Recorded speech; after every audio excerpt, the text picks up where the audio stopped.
ਇੰਨਾ ਜ਼ਰੂਰ ਸੁਲਤਾਨਪੁਰ ਲੋਧੀ ਤੋਂ ਨਿਰਮਲ ਸੁਲਤਾਨਪੁਰ ਲੋਧੀ ਵਿਧਾਨ ਸਭਾ ਨੂੰ ਲੈ ਕੇ ਮੌਜੂਦਾ ਵਿਧਾਇਕ ਨਵਤੇਜ ਚੀਮਾ ਤੇ ਰਾਣਾ ਗੁਰਜੀਤ ਕੈਬਨਿਟ ਮੰਤਰੀ ਆਮੋ ਸਾਹਮਣੇ ਹਨ।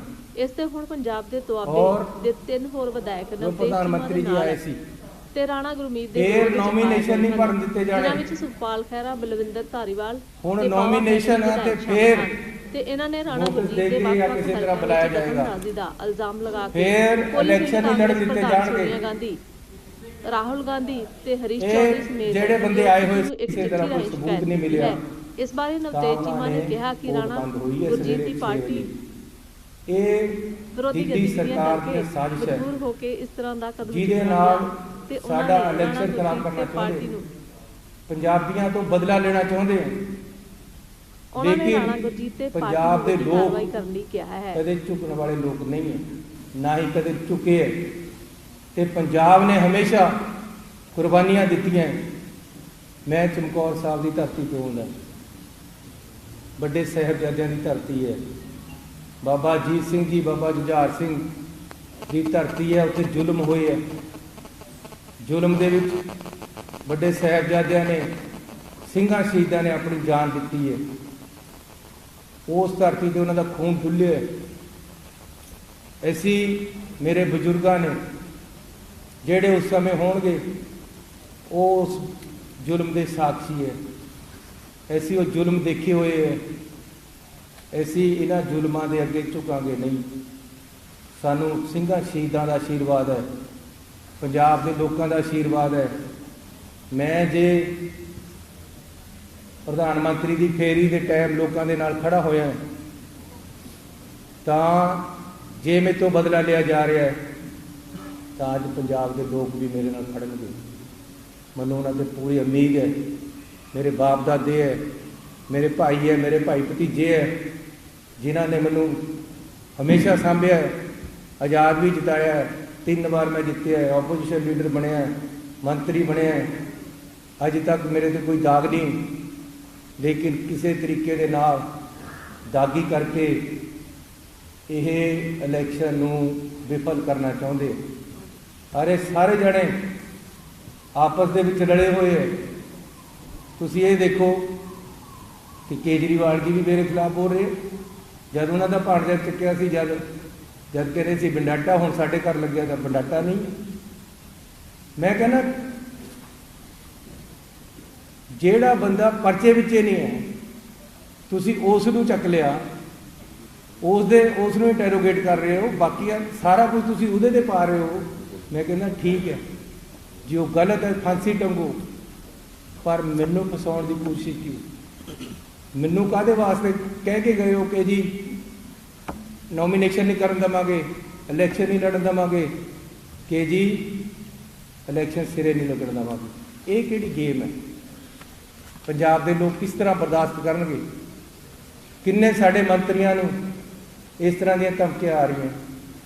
ਮੈਂ ਇਲੈਕਸ਼ਨ ਕਮਿਸ਼ਨ ਨੂੰ ਬੇਨਤੀ ਕਰਨਾ ਚਾਹੁੰਦਾ ਕਿ ਜੇ ਫੇਅਰ ਇਲੈਕਸ਼ਨ ਕਰਾਉਣੇ ਤਾਂ ਕੇਂਦਰ ਸਰਕਾਰ ਦੀਆਂ ਕੋਝੀਆਂ ਸਾਜ਼ਿਸ਼ਾਂ ਨੂੰ ਰੋਕਿਆ ਜਾਵੇ। 18 ਦੀ FIR ਹੈ ਜਿਹੜੀ ਨੂੰ ਚੱਕ ਕੇ ਕਾਰਵਾਈ ਕੀਤੀ ਹੈ। ਆ FIR ਹੈ, ਇਹਦੇ ਵਿੱਚ ਨਾਮ ਵੀ ਨਹੀਂ ਹੈ, ਲੇਕਿਨ ਰਾਤੇ ਰਾਤ ਨਾਮ ਜੋੜ ਕੇ ਉਹਨੂੰ ਵੀ ਵਿੱਚ ਘੜੀਸ ਲਿਆ। ਮੈਂ ਕਹਿੰਦਾ ਜੀ ਰੇਡ ਕਰਦੇ, ਕੋਈ ਗੱਲ ਤਾਂ ਹੋਵੇ, ਕਿਸੇ ਗੱਲ ਪਰ ਰੇਡ ਕਰੋ। ਕੋਈ ਵੀ ਗਲਤ ਤੁਹਾਨੂੰ ਇਨਫੋਰਮੇਸ਼ਨ ਮਿਲੀ, ਠੀਕ ਹੈ ਕਰੋ ਰੇਡ, ਲੇਕਿਨ ਤੁਹਾਡਾ ਬੇਸ ਦੱਸ ਰਿਹਾ ਕਿ ਆਹ 18 ਦੀ ਜਿਹੜੀ FIR ਹੈ ਇਹਦੇ 'ਚ ਉਹਦਾ ਨਾਮ ਵੀ ਨਹੀਂ ਹੈ। ਜਿਹੜਾ ਮੁੰਡਾ ਕੁਦਰਤਦੀਪ ਨਾਲ ਚੱਕਿਆ ਉਸ ਨੂੰ ਪੁਲਿਸ ਕੇਸ ਚੋਂ ਕੱਢ ਚੁੱਕੀ ਹੈ। ਉਸਨੇ ਹਾਈ ਕੋਰਟ ਦੇ ਵਿੱਚ ਕੇਸ ਪਾਇਆ ਵਾ, ਆਪਣੀ ਰਿਕਵਰੀ ਲੈਣ ਦਾ ਖੱਡ ਚੱਲੀ ਨਹੀਂ, ਤੇ ਤੁਸੀਂ ਉਹਦੇ ਵਿੱਚ ਇਹਨਾਂ ਸਾਰਿਆਂ ਨੂੰ ਉਲਝਾ ਕੇ ਸਾਰੇ ਪੰਜਾਬ ਦੇ ਵਿੱਚ ਰੇਡਾਂ ਕਰਕੇ ਪੈਸੇ ਪਾ ਰਹੇ। ਲੇਕਿਨ ਫਿਰ ਵੀ ਮੈਂ ਕਹਿਣਾ ਕਿ ਉਹਦੀ ਜੇ ਕੋਈ ਗਲਤੀ ਹੈ ਤਾਂ ਉਹਨੂੰ ਸਜ਼ਾ ਮਿਲੇ, ਲੇਕਿਨ ਆਪਣੀ ਕੁਝ ਹੀ ਸਾਜ਼ਿਸ਼ ਦੇ ਨਾਲ ਕਾਂਗਰਸ ਪਾਰਟੀ ਦਾ ਇਲੈਕਸ਼ਨ ਬਿਠਾਉਣ ਵਾਸਤੇ, ਪੁਰਾਣੇ ਬਦਲੇ ਲੈਣ ਵਾਸਤੇ, ਇਹ ਜਿਹੜੀ ਬਦਲਾਖੋਰੀ ਦੀ ਨੀਤੀ ਹੈ ਉਹ ਸਾਨੂੰ ਮਨਜ਼ੂਰ ਨਹੀਂ ਹੈ। और मैं साडा परिवार पंजाब के लोगों तो यही मंग करता है कि असी किसी तरह भी इन्हां कोरियां शासकां दे थल्ले झुकण नूं तैयार नहीं है। असी पंजाब के लोगों के नाल खड़े हैं, पंजाब के लोगों के नाल खड़े रहांगे। पंजाबीयत साडे खून विच है, पंजाबीयत साडा सुभाव है। असी कदे उच्ची नहीं बोलते। मैं हमेशा सुख मंगदा प्रधानमंत्री जी की, लेकिन इस तरीके के नाल सानूं उलझाना, साडी लाइफ नूं खराब करना, साडी राजनीति नूं खराब करना। मैं कहना जी मैनूं मार भी देण, मैं उहदे वास्ते भी तैयार है। ये तो परचा है, जद मर्जी चक के अंदर दे देण, मैनूं कोई बहुता फर्क नहीं। मैं बाहर भी वह खाना खाना, अंदर जिहड़ा देना वो दे देण, लेकिन किसी तरह भी ऐसी ये नहीं है कि पंजाब के लोगों को पिट दिखा के पिछे हटांगे। पंजाब के लोगों के नाल खड़ांगे, मरांगे, लड़ांगे। हाँ जी।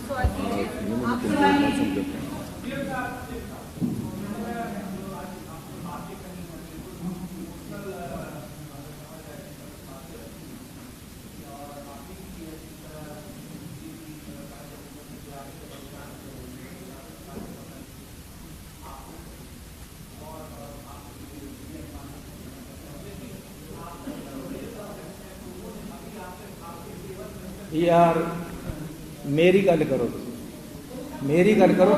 5 मंत्री नाल बैठे, साडी गल करो।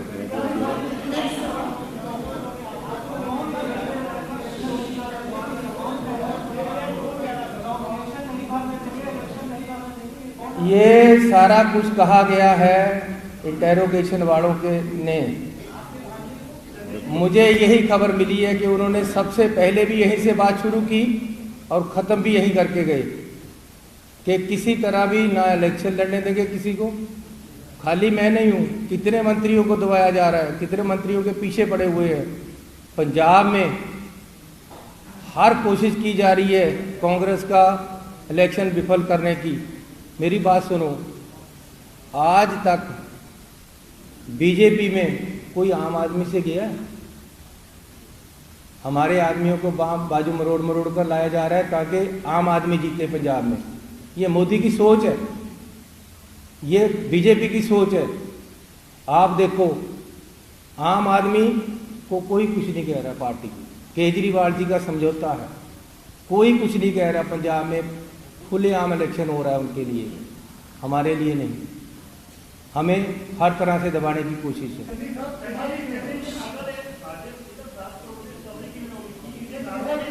मैं ये तो एक्सप्लेन करेगा जिहदे कोल ते किहदे कोल ते रिकवरी हुई है, किहदे ते पाई गई है।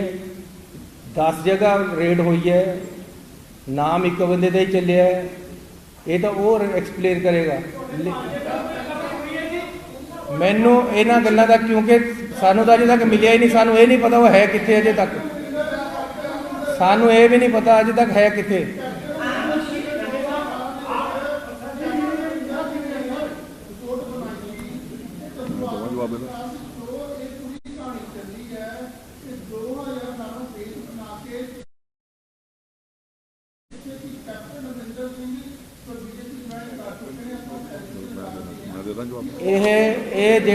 ਜਿਹੜਾ ਪਰਚਾ ਹੋਇਆ ਸੀ ਕੈਪਟਨ ਅਮਰਿੰਦਰ ਸਿੰਘ ਨੇ ਕੀਤਾ ਸੀ, ਇਹਦੇ ਵਿੱਚ ਵੀ ਕੁਝ ਨਹੀਂ ਸੀ ਮਿਲਿਆ। ਚਲਾਨ ਪੇਸ਼ ਨਹੀਂ ਹੋਇਆ, ਇਹਦਾ ਚਲਾਨ ਪੇਸ਼ ਹੋਇਆ, ਲੇਕਿਨ ਇਹ ਮੁੰਡੇ ਤੇ ਨਹੀਂ ਹੋਇਆ ਸੀ ਜਿਹਨੂੰ ਅੱਜ ਰਾਤ ਚੱਕਿਆ ਹੈ। ਇਹਨੂੰ ਪਰਚੇ ਚੋਂ ਕੱਢਿਆ ਹੋਇਆ ਸੀ। ਤੇ ਇਹ ਡੋਜ਼ਰ ਉਹਨਾਂ ਕਿਹਦੇ ਖਿਲਾਫ ਬਣਾਏ ਹੈ ਉਹ ਜਾਣਦੇ ਆ, ਉਹਨਾਂ ਨੇ ਕਿਹਦੇ ਖਿਲਾਫ ਦਿੱਤੇ ਉਹ ਜਾਣਦੇ ਆ। लेकिन ये इलेक्शन का टाइम है, क्यों 3 महीने मैं प्रधान मुख्यमंत्री रहा, जद कर लेते, जब इलेक्शन के नॉमिनेशन नेड़े आ गई, जद क्यों तुसी टाइमिंग देखो किस तरीके दे नाल परेशान करने नूं कीता जा रहा। देखो मेरी गल सुनो, इस सिस्टम दे विच रले हुए है सारे कांग्रेस नूं, और इन्हां नूं लगदा कि यार ये गरीब आदमी दा मुंडा किस तरह मुख्यमंत्री बन गया है, किस तरह आम लोग अगे आने लग गए। ये बड़े घर तो कारा गरीब लोगों के घरों क्यों जान लग गई।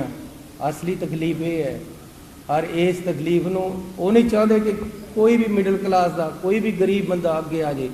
लेकिन मैं ये कहना चाहता कि एक इहदे साजिश एक बंदा नहीं है, ये जिहड़ा असी FIR कराई है मजीठीए ते, ओहदा भी इहदे विच रोल है। इहदे च कैप्टन अमरिंदर सिंह भी है। ये सारे लोग रल के एक बंदे नूं पए हुए हैं।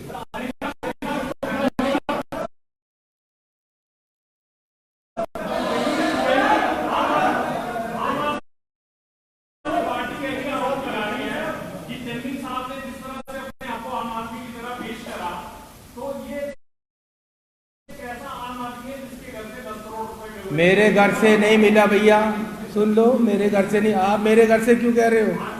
हाँ, अगर मेरे घर कर लेते रेड, मेरी घर से रेड कर लेते। ये जो केजरीवाल आम आदमी है 174 करोड़ रुपया, ये किसके घर से निकला? ये पूछिए, ये अपने घर में लगी आग दूसरे के बसंतर। ये केजरीवाल को पूछना चाहता हूं मैं, तेरे भांजे को पकड़ा था तब क्यों चीख रहा था? ये सारा प्लांटेड शो है, हर चीज को तैयार किया गया है पहले से। उन्होंने बताया कि हम 2 महीने से पीछे घूम रहे। जिस दिन प्रधानमंत्री की फेरी हुई उसके बाद भी 150 बंदा यहाँ छोड़ा हुआ था, सारे टेलीफोन टेप, हर किसी, मेरे घर के हर किसी आदमी के पीछे बंदा लगाया हुआ था। हमारे घर से कुछ नहीं मिला, ना मेरे भाई के मिला, ना मेरे भतीजे के मिला। ये जो है सारी गेम है, इसमें हमारी सरकार आएगी। अगर आई, लोगों ने ले आए, तो इसकी भी इंक्वायरी करके दे दूंगा कि असलियत क्या थी, कहाँ कहाँ से पैसा आ रहा है, कहाँ कहाँ प्लांट हुआ।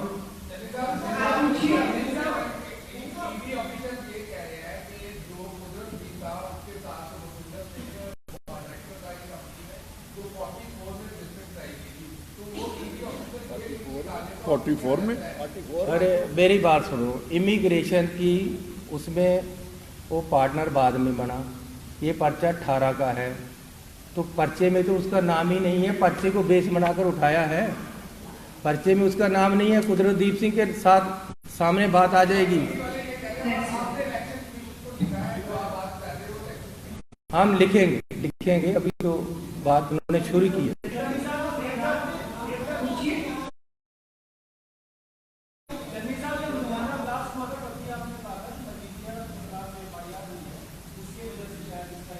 अरे वो तो सीधी बात है, जो बंदा वहाँ जिसकी डेथ हुई ब्लास्ट में, वो एक पुलिसकर्मी था, निकाला हुआ और नशे के केस में अंदर था। मैंने यही कहा कि नशों का इससे साथ जुड़ते हैं, क्योंकि ये नशों के केस में अंदर था जो मरा वहाँ। मैं ये पता क्या, जब केस दर्ज हो गया तो समझौते भी हो गए दिल्ली वालों से कि जी इनको ठोकने के लिए हम इकट्ठे हो जाएं, और हो गए। हाँ जी।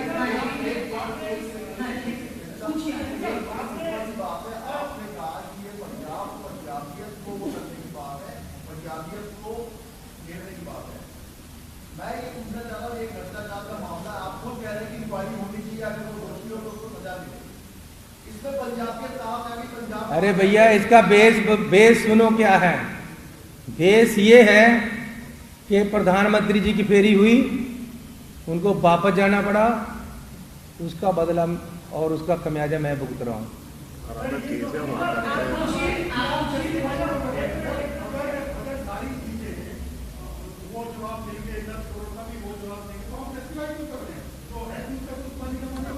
मैं तो कह ही रहा हूँ, मेरी बात सुनो। लेकिन ये मुझे फंसाने की साजिश है, ये उसको फंसाने की उसको फंसाना तो रात अंदर करते ना।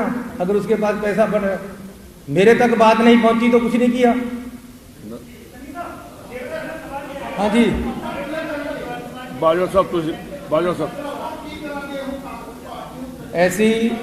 ऐसी पब्लिक दे विच जा ही रहे हैं, इलेक्शन हो रहा है, लेकिन ऐसी पब्लिक दे विच तुहाडे माध्यम नाल तुहानूं दसना चाहते हैं कि ये धक्का हो रहा है, ये जुल्म हो रहा है। ਹਰ ਕਿਸੇ ਦੇ ਨਾਲ ਸਾਡੇ ਕਾਂਗਰਸੀਆਂ ਨੂੰ ਧੱਕੇ ਦੇ ਨਾਲ ਫਸਾਇਆ ਜਾ ਰਿਹਾ ਹੈ। ਇਹ ਜ਼ੁਲਮ ਪੰਜਾਬ ਦੇ ਲੋਕ ਔਰ ਅਸੀਂ ਸਹਿਣ ਨੂੰ ਤਿਆਰ ਨਹੀਂ। ਮੇਰਾ ਖਿਆਲ ਬਹੁਤ ਹੋ ਗਿਆ। Thank you.